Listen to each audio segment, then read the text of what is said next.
안녕하세요, 정원정입니다. 지난 3월 5일 노선형 상업지의 역세권 활성화 재개발 사업이 가능하다고 했던 서울시의 발표가 있었던 이유로 저희가 지속적으로 노선형 상업지에 대한 재개발 사업에 대해서 말씀을 드렸었는데요. 노선형 상업지를 저희가 추천드렸던 이유는 용적률을 최대 1100%까지 받을 수 있는 유일한 재개발 사업이기 때문입니다. 기존의 재개발 같은 경우에 역세권 시프트가 최대 용적률 700%까지 받아서 진행했었던 역세권 시프트 재개발 사업도 있었지만, 그것보다 추가로 더 용적률 1000% 이상 받을 수 있는 재개발 사업 유형이 나타났기 때문에 그 사업성에 대해서 말씀을 드렸고, 그리고 노선형 상업지에서 가장 수혜를 볼 수 있는 지역이 원효로 일대라는 말씀도 드렸습니다.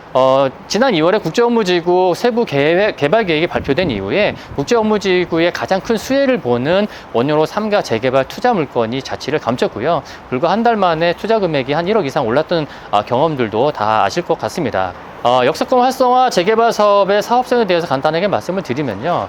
우선 기본 세대수 대비해서 늘어나는 아파트 세대수가 거의 한 2배 이상 되거든요. 그렇기 때문에 그 해당 구역 내에 빌라든 빈생이든 상가든 어떤 부동산을 가지고 있던 재개발 입주권을 받을 수 있는 가능성이 상당히 높다라는 점 말씀드리고 싶고요. 원효로 3가 1구역 하단부 같은 경우에는 이미 주민들이 역세권 활성화 재개발 사업을 하자는 움직임을 보이고 있습니다. 그래서 기존에 신속통합을 진행했었던 추진위원장께서도 역세권 활성화 재개발 사업이 우수한 점을 이야기하시고 역세권 활성화 재개발 사업으로 가겠다라는 의지를 보여주기도 했는데요. 그래서 원효로 일대는 이미 역세권 활성화 재개발 사업이 추진을 하고 있다는 점도 알아두시면 좋을 것 같습니다.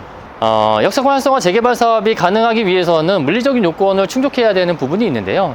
노후도는 시간이 지남에 따라서 충족될 수 있는 부분이 있지만, 물리적인 요건, 즉 과수필지 비율이라든지 2층 이하 건축물 비율이 노선형 상업지 역세권 활성화 재개발 사업이 가능한 여부를 판단하고 투자를 해야 되는데요. 그런 요건들을 충족하는 지역이 원효로 일대에 대부분 포진되어 있다는 사실 알아두시면 좋을 것 같습니다. 원효로 3가 1구역 역세권 활성화 재개발 사업이 가능한 구역은 이미 주민들이 역세권 활성화 재개발 사업을 하겠다라는 의지를 표명했기 때문에, 그럼 2구역 같은 경우에는 어떻게 될 것인가에 대한 부분을 한번 말씀드려 보겠습니다. 우선 구역을 정했을 때 역세권 활성화 재개발 사업이 가능한 요건을 충족하기 위해서 구역을 저희 나름대로 그려봤을 때 한 4,500평 정도가 되거든요. 4,500평 정도 됐을 때 용적률을 1000%만 잡아서 계산한다 하더라도 지상 면적이 한 45,000평 되거든요. 거기서 50%를 기부 체납, 업무 시설이라든지 관광 숙박 시설로 기부 체납한다 하더라도 그거의 반인 한 23,000평 정도는 아파트 등 이제 재개발 사업에 필요한 그런 부동산을 건물들을 지을 수가 있습니다. 근데 그 4,500평 정도 되는 그 구역 안에는 세대수가 한 450세대 정도 됩니다. 450세대 되는데 예상되는 세대수가 30평으로만 했을 때도 한 900세대 정도가 되거든요. 재개발 사업을 진행하는 주체 측에서 조합원들의 니즈를 반영해서 세대수를 조정한다면 충분히 1000세대 이상도 나올 수 있는 사업성을 보유하고 있는 것이 역세권 활성화 재개발 사업 원효로 3가의 2구역이 되겠습니다. 근생을 가지고 있는 조합원이 아파트 입주권을 받기 위해서는요, 그 조합원이 가지고 있는 부동산의 자산 가치가 조합원 아파트 최소 분양가보다 높아야 아파트 입주권을 받을 수 있다는 것이 법에 명시되어 있습니다. 그렇지만 조합원에서 정관에 근생을 소유한 소유자들에게도 아파트 입주권을 주자고 의결을 하면 근생을 갖고 있는 소유자분들에게도 아파트 입주권을 충분히 줄 수 있다라는 점 말씀드리고 싶고요.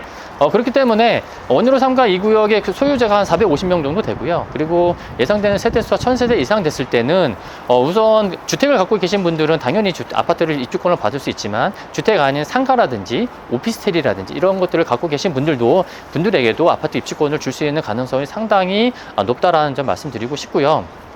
정원정의 재개발 부동산 인사이트.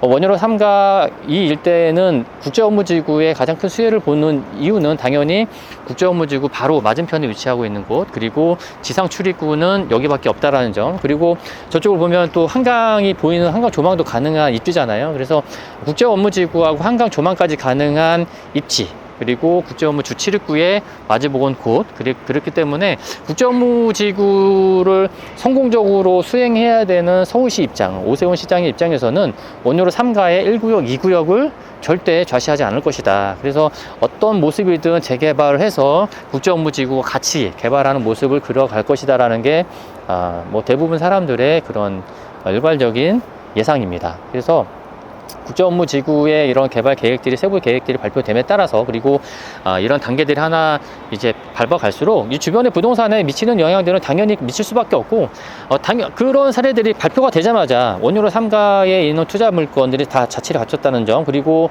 지금은 투자 물건도 없고 있다 하더라도 4억 후반에서 5억대 정도 물건밖에 없기 때문에 원효로 3가의 국제업무지구의 수혜를 보기 위한 이런 부동산을 투자하시려면 지금 빨리 어떤 물건으로 사셔야 된다. 그리고 이 주변의 오피스텔 같은 경우에 매입을 한다 하더라도 재개발이 됐을 때, 특히 역세권 활성화 재개발이 됐을 경우에는 아파트 입주권을 받을 수 있는 자격 충분히 주어질 수 있고요.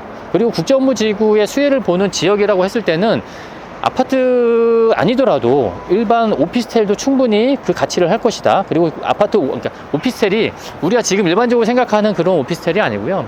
하이엔드 오피스텔이라고 보시면 될 것 같고, 그 하이엔드 오피스텔, 이제 오피스텔이 예전에 주택이랑 했을 때 주택이랑 오피스텔이랑 비교했을 때 오피스텔이 조금 인기가 없었던 이유는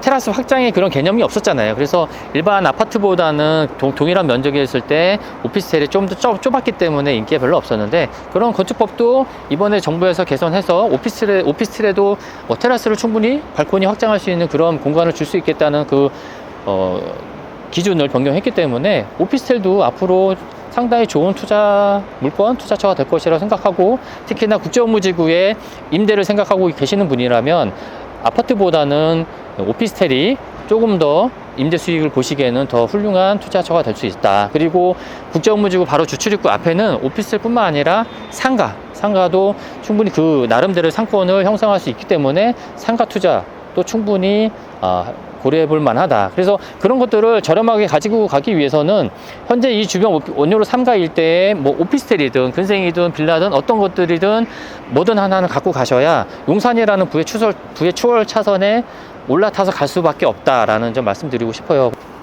재개발 사업이라고 하는 게 한 번에 다 무조건 된다라고 생각하고 투자하시면 안 돼요. 다만 입지가 좋은 지역들은 내가 어떤 재개발 사업을 했을 때 안 된다 하더라도 이 말고 다른 재개발 유형으로 계속적으로 시도를 할 수 있는, 시도를 하면서 어느 하나의 그 최종적인 목적지에 도달하는 거거든요. 원효로 3가 1구역 같은 경우에도 보시면요, 기존에 재개발을 진행했었고, 그리고 최근에는 신속통합 신청했다 떨어지고, 공공재개발 했다 떨어지고, 다시 신통한다고 지금 동의서 갖고 있는 상황에서 또 역세권 활성화가 나오니 또 역세권 활성화로 한다고 이렇게 지금 하고 있는, 그래서 재개발 계속 진행을 하고 있잖아요. 근데 이런 그런 일련의 그런 이제 활동들, 움직임들이 있어야만 재개발은 성공을 할 수밖에 없고요. 그게 가능한 가장 큰 조건은 사업성이고 입지입니다. 그래서 원효로 같은 경우는 사업성 좋고 입지가 좋은 지역이기 때문에 지금 당장 뭐 역세권 활성화 되네, 신속 통합이 되네, 뭐 재개발 되네, 안 되네, 이렇게 생각하시지 마시고요. 길게 큰 호흡으로 언제든 된다, 언제든 될 수밖에 없는 입지, 언제든 될 수밖에 없는 좋은 사업성을 가지고 있는 지역에 투자를 한다 생각하시고 투자 물건을 선정하셔서 투자하시면 좋을 것 같습니다.